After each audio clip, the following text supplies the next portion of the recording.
professional tree care, and focusing on safety, efficiency, and industry-leading service.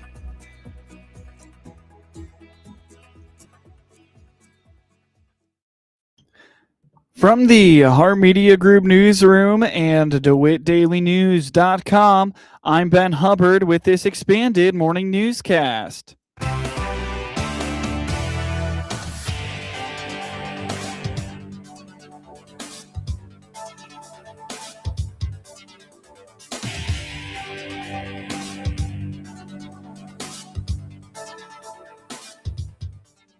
Good morning and thanks for being with us. I'm your host today, Ben Hubbard. You're listening to the WHOW Morning Show. As we get into 2026, City of Clinton officials will be looking to continue the progress made on the strategic plan during 2025. In March of last year, Mayor Helen Michalasi was elected to the unfinished two-year term of mayor and vowed to make the strategic plan her top priority. As we head into 2026, City Administrator Tony Harris, who began as the city's administrator 1 year ago, says a lot has been done, but there's still more to do. In the plan was getting the records digitized and online permitting, things like that. So that's one step closer there. Also, a goal is identify locations for the fire department, city hall, and that's part of what I just talked about. So we're still working through that. Nothing concrete yet, but also part of that plan is a building inspector, and we did make progress there, and we're utilizing the building inspector now, and part of that goes along with what we just talked about with the property maintenance codes. But that part of that strategic plan talks about the maintenance codes, and we've updated those as well. Harris admits that one of the goals of the strategic plan, to have a location established for a new city hall, fire, and police station, has not happened. There's a ripple effect of delays as no location has been chosen. Part of the identifying the location for the fire department, police department, again, we thought we were going to have that done by, and that's already the goal's in there, but we've passed that deadline. So that's something, obviously we've got to hold off until early 2025 for the location. Now, once, if that's being delayed a little bit, some of the other parts that go along with that, like actually building the building, since we're delayed there, that's going to be delayed as well. So now, would that be building a new building for the fire department, police department, and city hall? Will that happen next year? That's not going to happen. We would like it to, but that's a pretty lengthy process, with everything involved there. So that's not going to happen next year.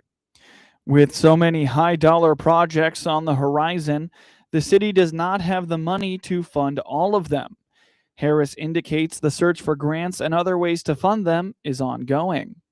But I know the mayor, Helen, is working very actively. As a matter of fact, she just told me yesterday that she had a meeting with the state of Illinois on a lead on some funding. So that will that actually happen? We're not sure yet, but she's actively exploring funding, and we had a couple of meetings during the fall too, looking for funding. Nothing identified yet, but that is being worked on.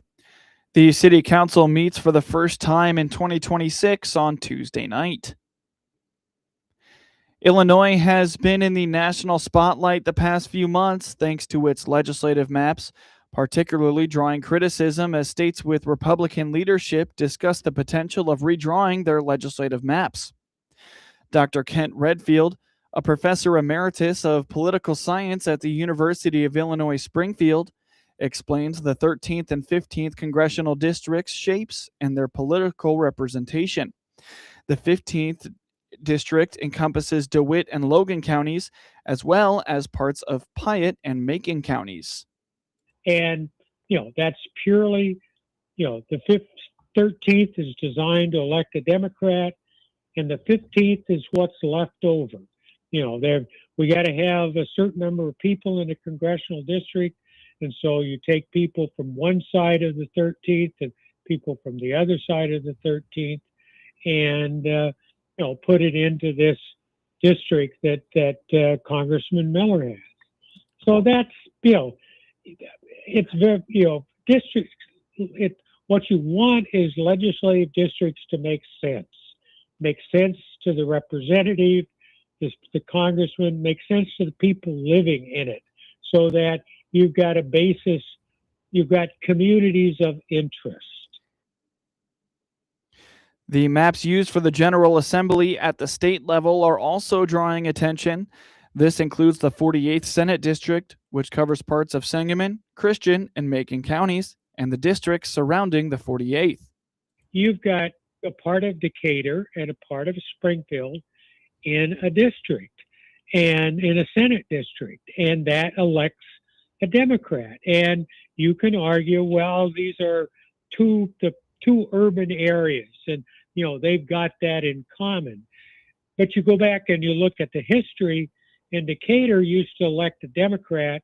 A district in Decatur used to elect a Democrat, by a district centered around the city of Decatur. Between 2000 and the 2010-12 election, that was kind of the culmination of a decade of Democrats not being able to elect a Democrat from Decatur. And so their solution was, well, we'll take the Democrats in Decatur and we'll connect them to the Democrats in Republican, and that'll give us a Democratic seat in the legislature.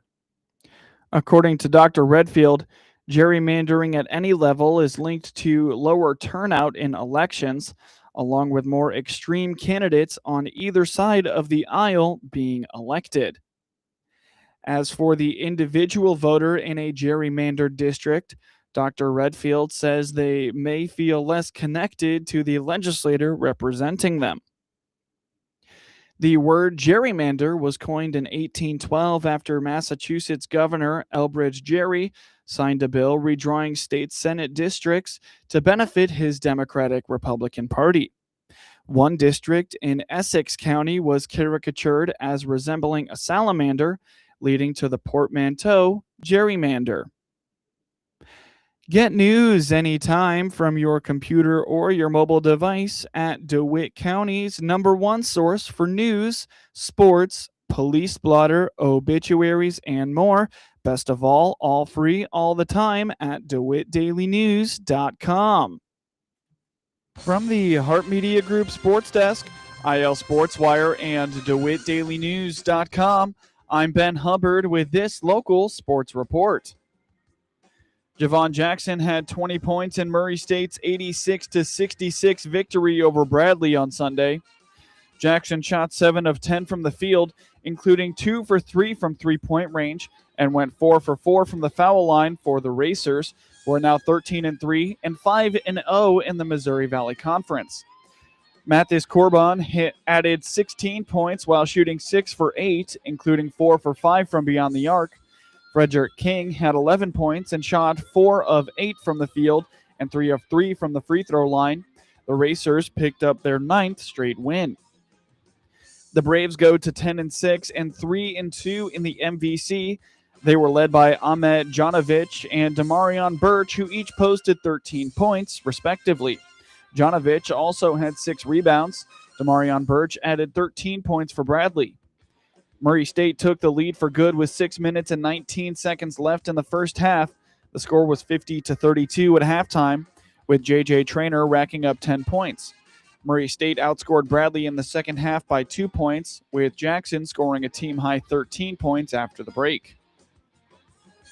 Jared Goff led 5 scoring drives. Jake Bates kicked a 42-yard field goal as time expired, and the Detroit Lions regrouped to beat the NFC North champion Chicago Bears 19-16 on Sunday after blowing a 16-point lead in the fourth quarter. The Bears fall to 11-6 and stumbled into the playoffs with back-to-back losses, though they secured the number 2 seed in the NFC with Washington beating Philadelphia. Chicago will host Green Bay in a wild card game on Saturday night and would have home field advantage in the divisional round if it beats the Packers. Williams threw 2 fourth-quarter touchdown passes as the Bears wiped out a 16-0 deficit. The Lions, who improved to 9-8, started the final drive at their 37 after Chicago punted on a 4th and 5 at the 31. Detroit ended a disappointing season on a winning note when Bates nailed a 42-yarder. A 26-yard pass from Goff to Amon-Ra St. Brown helped set up the field goal, and Detroit came out on top after losing 3 in a row. Goff threw for 300 after setting season highs with 2 interceptions and 3 fumbles, and matched one by getting sacked 5 times last week at Minnesota. St. Brown had 139 yards on 11 receptions. Gibbs ran for 80 yards and had a touchdown catch. Avonte Maddox intercepted Williams in the end zone in the third quarter. Williams threw for 212 yards, giving him 3,942 this season to surpass Eric Kramer's franchise mark of 3,838 in 1995. Colston Loveland caught 10 passes for 91 yards and a touchdown. Kevin Byard had his league-leading 7th interception. Chicago trailed 16-0 in the opening minute of the fourth quarter when Williams connected with Jade Walker for a 25-yard touchdown and broke Kramer's record. A 2-point conversion run by Kyle Monungai cut it to 16-8. After the Lions punted, Chicago went 88 yards down for a touchdown, with Williams finding Colston Loveland in the end zone from the 1. A lunging Cole Kmet then hauled in the 2-point conversion pass in a crowd, tying it at 16 and whipping the crowd into a frenzy. The Lions had the ball at the Chicago 35 when Goff attempted to zip a pass to St. Brown. The Bears' Jaquan Brisker tipped the ball, and Byard picked it off at the 5. The Lions start the offseason, while the Bears host Green Bay in a wild card game on Saturday night. J.J. McCarthy had a productive first half before he was injured again. Fullback C.J. Ham rushed for a short touchdown, and the Minnesota Vikings finished a frustrating season by beating the resting Green Bay Packers 16-3 on Sunday. The Packers are 9-7-1 and were locked into the number 7 seed in the NFC playoffs for the 3rd straight year with nothing to play for. They sidelined almost all their starters with season-ending injuries to several key players, including star pass rusher Micah Parsons, still top of mind, unconcerned by a 4-game losing streak that they will take into the playoffs. McCarthy, who went 14 for 23 for 182 yards, left early in the third quarter with soreness in his throwing hand. Backup Max Brosmer took it from there, helping Justin Jefferson reach the 100-yard mark for the first time in 12 games as the 9-8 Vikings coasted to a 5th consecutive victory. Jefferson secured his 6th straight 1,000-yard season, only the 3rd receiver in NFL history to accomplish that feat. The Packers gave Clayton Tune his 2nd career start at quarterback and netted -7 passing yards. Dallas Turner had 2 of Minnesota's 4 sacks that racked up 41 lost yards for Green Bay. Tune went 6 for 11 for 34 yards, with LaFleur sending Daniel Whelan out to punt on Green Bay's first 8 possessions, excluding a kneel down to end the first half. LaFleur called a timeout with 1 second left from the 5-yard line so Brandon McManus could spoil the shutout with a short field goal. The Packers play in the wild card round next weekend at the number 2 seed Chicago Bears. The Vikings must clear space under the salary cap and improve their depth at quarterback on the offensive line and at cornerback. They'll have either the 17th or 18th pick in the first round. Tyler Bertuzzi scored at 1 minute and 18 seconds of overtime for his 2nd hat trick of the season and 5th in the NHL to give the Chicago Blackhawks a 3-2 victory over the Vegas Golden Knights on Sunday night. Arvid Soderblom made 13 saves to help Chicago win its 3rd straight game and 4th in 6 games. The Blackhawks extended Vegas's losing streak to 6. Ilya Mikheyev set up the winner with a pinpoint pass, and Bertuzzi directed it in past goalie Akira Schmid. Bertuzzi's 2nd goal from the right crease with 8 minutes and 24 seconds left tied it at 2, and Vegas, which dominated early, could muster only 2 shots the rest of the way. Mark Stone and Brandon Saad scored for Vegas. Stone had his 4th goal in 4 games to give Vegas a 2-1 lead 42 seconds into the 2nd period. Schmid stopped 17 shots, highlighted by close-in saves on Artem Leshinov and Ryan Green in the 3rd period before Bertuzzi tied it. The Golden Knights are at Winnipeg on Tuesday night. The Blackhawks host St. Louis on Wednesday night.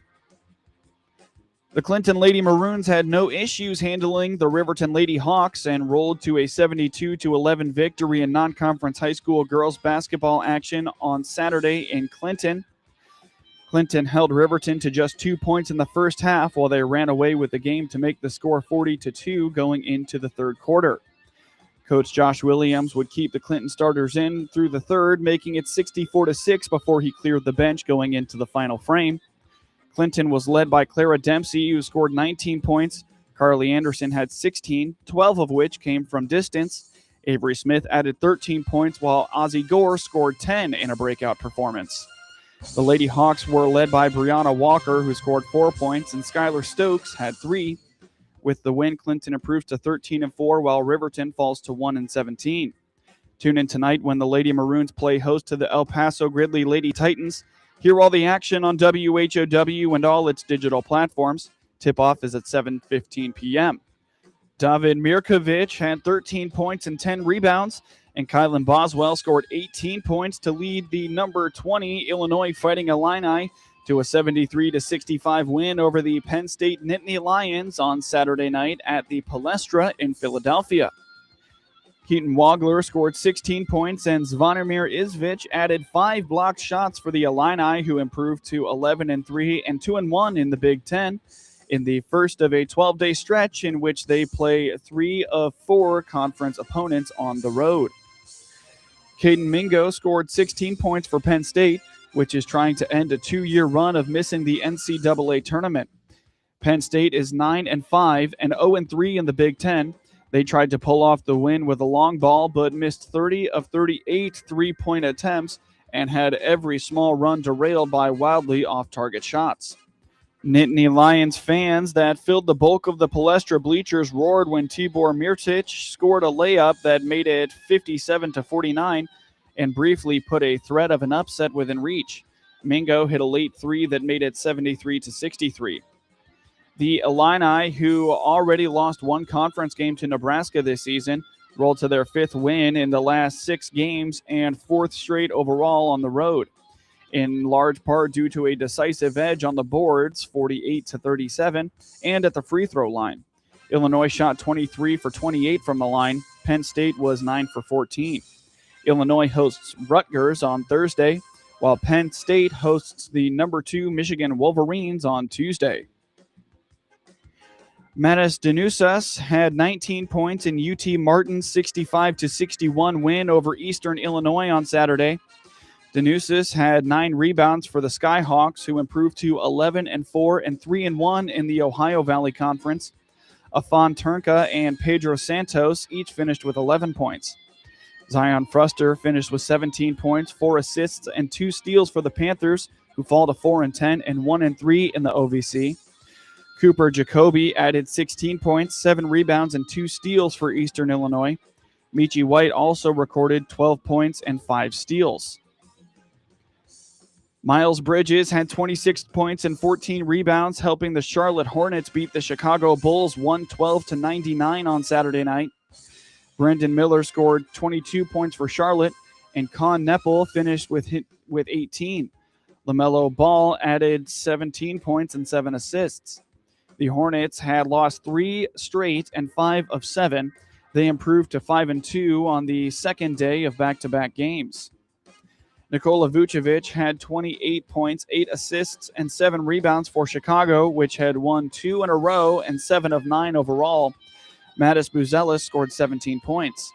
The Bulls closed out a 3-3 homestand after they beat the Magic 121-114 on Friday night. Charlotte trailed by 15 before moving in front with a big third quarter, outscoring Chicago 32-17 in the period. Miller made 3 of the Hornets' 7 three-pointers in the third, and the Bulls shot 21.7%, 5 for 23 from the field in the quarter.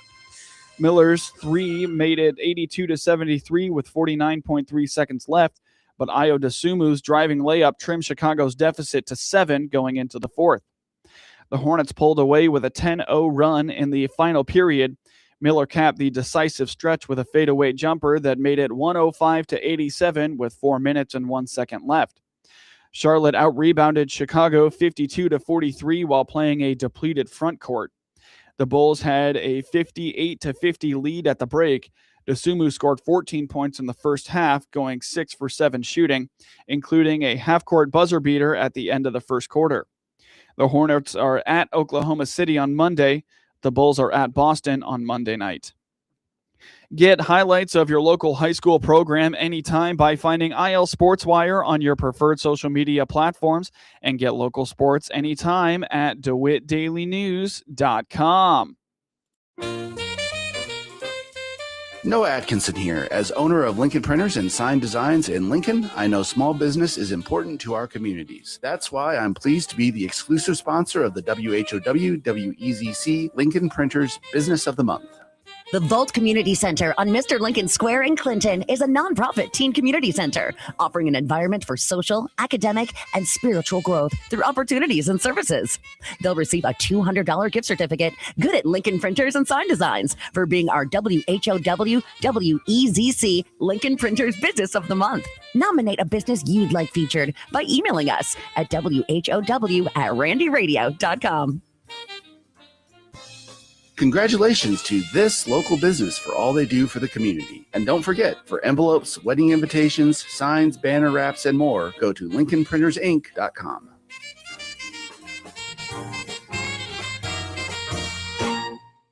If the flu's got you down, the Warner Hospital and Health Services Walk-In Clinic can help you feel better fast. CEO Paul Skowron inviting you to make us your backup plan to better health. Find out more by clicking our icon at DeWittDailyNews.com. DeWittDailyNews.com is the area's leading local news source 24 hours a day, 7 days a week. Get the latest local news, obituaries, police blotter, weather forecast, and more with no paywall. Head to DeWittDailyNews.com to get the local information you need to know. Experience the power of better connection with Connexus Fiber Internet. Connexus delivers ultra-fast, reliable speeds to keep you connected at the speed of life. Whether you're working from home, streaming your favorite shows, or gaming with your friends, Connexus has you covered. Say goodbye to buffering and dropped calls and say hello to fiber fast internet. Ready to upgrade your connection? Sign up today by clicking the Connexus icon at DeWittDailyNews.com. Nothing connects us like Connexus. MR Systems Wireless is your local internet provider for Clinton and surrounding area. They have the products you want and the local service you deserve. MR Systems Wireless Internet service for home or business includes unlimited data, unlimited streaming, and unlimited calling. Plans start at just $48 a month and get a free Roku 4-lease with our media packages. Get the speed you need with MR Systems Wireless. Call them at 935-2100. That's 935-2100 for MR Systems Wireless.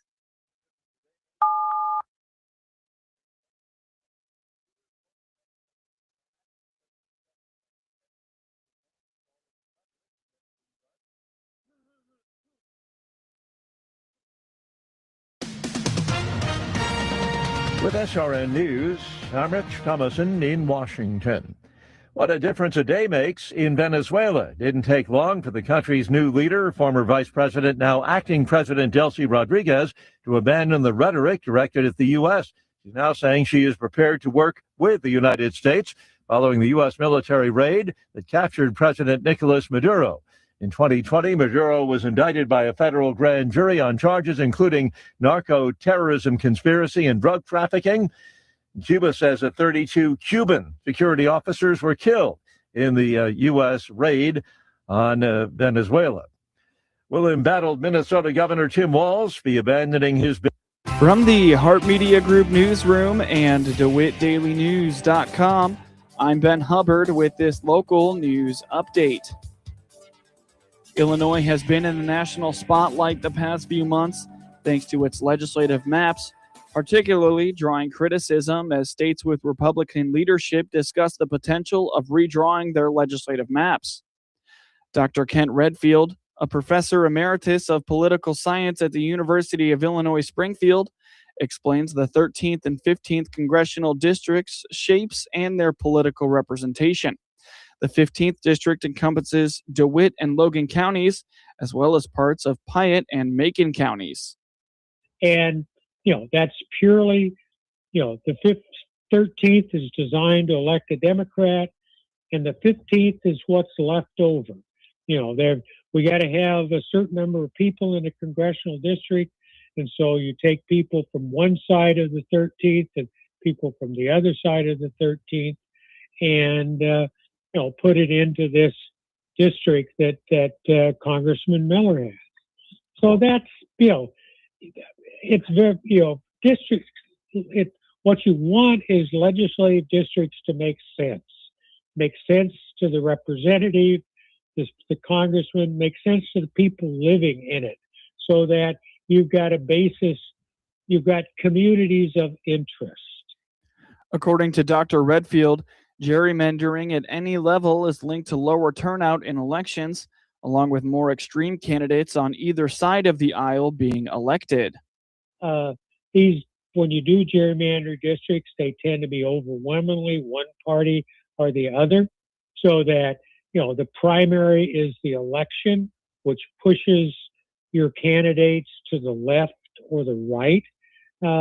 And you tend to send more extreme people to Congress or to the